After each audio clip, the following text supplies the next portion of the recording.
ಶ್ರೀಲಂಕಾದ ಪಲ್ಲೇಕಲಿಯಲ್ಲಿ ಇಂದು ಐಸಿಸಿ ಪುರುಷರ ಟಿ20 ವಿಶ್ವಕಪ್ ಕ್ರಿಕೆಟ್ ಪಂದ್ಯಾವಳಿಯ ಬಿ ಗುಂಪಿನ ಪಂದ್ಯದಲ್ಲಿ ಶ್ರೀಲಂಕಾ ಮತ್ತು ಪಾಕಿಸ್ತಾನ ತಂಡಗಳು ಮುಖಾಮುಖಿಯಾಗಿವೆ. ಟಾಸ್ ಗೆದ್ದ ಶ್ರೀಲಂಕಾ ಫೀಲ್ಡಿಂಗ್ ಆಯ್ಕೆ ಮಾಡಿಕೊಂಡಿದೆ. ಇತ್ತೀಚಿನ ವರದಿ ಬಂದಾಗ ಪಾಕಿಸ್ತಾನ ವಿಕೆಟ್ ನಷ್ಟವಿಲ್ಲದೆ 38 ರನ್ ಮಾಡಿ ಆಡುತ್ತಿದೆ. ಬಿ ಗುಂಪಿನಲ್ಲಿರುವ ಪಾಕಿಸ್ತಾನ ಮತ್ತು ಶ್ರೀಲಂಕಾ ತಲಾ 2 ಪಂದ್ಯಗಳನ್ನು ಆಡಿವೆ.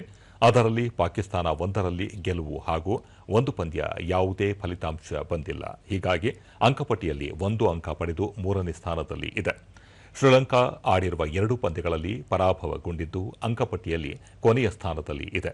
ಈಗಾಗಲೇ ವಿಶ್ವಕಪ್ ಟಿ20 ಪಂದ್ಯಾವಳಿಯಿಂದಲೇ ಹೊರಬಿದ್ದಿದೆ. ಅಂಕಪಟ್ಟಿಯಲ್ಲಿ 3ನೇ ಸ್ಥಾನದಲ್ಲಿ ಇರುವ ಪಾಕಿಸ್ತಾನಕ್ಕೆ ಇಂದಿನ ಪಂದ್ಯ ಔಪಚಾರಿಕವಾಗಿದೆ. ಬಿ ಗುಂಪಿನ ಪಂದ್ಯದಲ್ಲಿ ಈಗಾಗಲೇ ಇಂಗ್ಲೆಂಡ್ ಆಡಿರುವ 3 ಪಂದ್ಯಗಳಲ್ಲಿ ಗೆಲುವು ಸಾಧಿಸಿ 6 ಅಂಕಗಳೊಂದಿಗೆ ಅಗ್ರಸ್ಥಾನದಲ್ಲಿ ಇದ್ದು ಸೆಮಿಫೈನಲ್ ಹಾದಿ ಖಚಿತಪಡಿಸಿಕೊಂಡಿದೆ.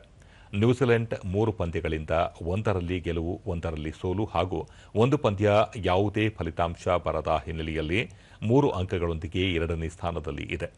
ಇಂದಿನ ಪಂದ್ಯದಲ್ಲಿ ಶ್ರೀಲಂಕಾ ವಿರುದ್ಧ ಪಾಕಿಸ್ತಾನ ಭಾರೀ ಅಂತರದಲ್ಲಿ ಗೆಲುವು ಸಾಧಿಸಿದರೆ ಸೆಮಿಫೈನಲ್ ಆಸೆ ಜೀವಂತವಾಗಿ ಇರಲಿದೆ. ಒಂದು ವೇಳೆ ಶ್ರೀಲಂಕಾ ತಂಡ ಗೆದ್ದರೆ 2 ತಂಡಗಳು ಪಂದ್ಯಾವಳಿಯಿಂದ ಹೊರ ಬೀಳಲಿವೆ.